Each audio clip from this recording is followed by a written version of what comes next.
Weather means misery for many suffering from allergies. Millions of people help seek relief with prescription drugs and over-the-counter remedies, but there are other things you can do to make life a bit more bearable.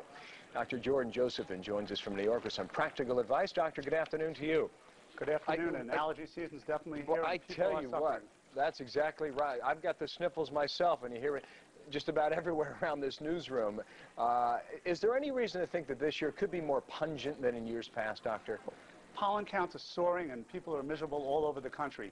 They're feeling that stuffed sock feeling where they're congested, postnasal drip, hoarseness. Snoring gets worse when you can't breathe through your nose.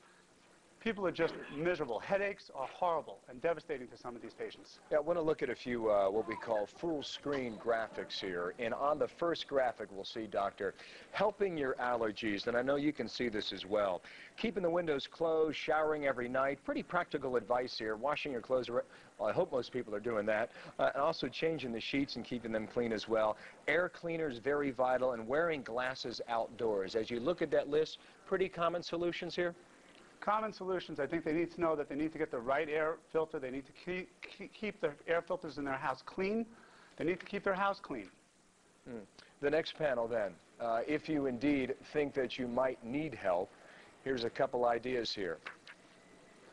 Well, go right ahead, Doctor. Symptoms don't improve in a week, see a doctor, or if they're worse than last season. That's correct, and they should see a doctor that's experienced with sinus problems and allergies, either an ear, nose, and throat doctor or an allergist. I've found a lot of people moving to this city of Atlanta, moving to places like Washington, D.C. They never had problems in the past, and all of a sudden they have a multitude of problems. How common is that, and why is that? It's very common, and every area that you live in has different pollens and different allergens that you're allergic to. So when you move from either Atlanta to D.C., L.A. to New York, or vice versa, all of a sudden you're putting your body up to increased stress, and those stresses of those allergens give you worsening of your allergies, and people are miserable, and they need to take care of these problems. The take-home message basically is, even if you were treated where you used to live or you were treated where you presently live, there are new medicines that we have to make these people better. And those new medicines are what? Well, we have new antibiotics, we have new antihistamines out on the marketplace, new nasal sprays that work better for these patients.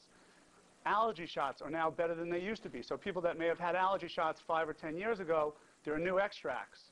And for people that have had surgery before and surgery's failed, we have newer treatments in their surgical arena that we can give people, and these surgeries work better for them as well. Got it. Thank you, Doctor. Good tips there, too. And certainly keeping the house clean is a good way to go about it. Dr. Joseph Josephson in New York. Thank you, sir.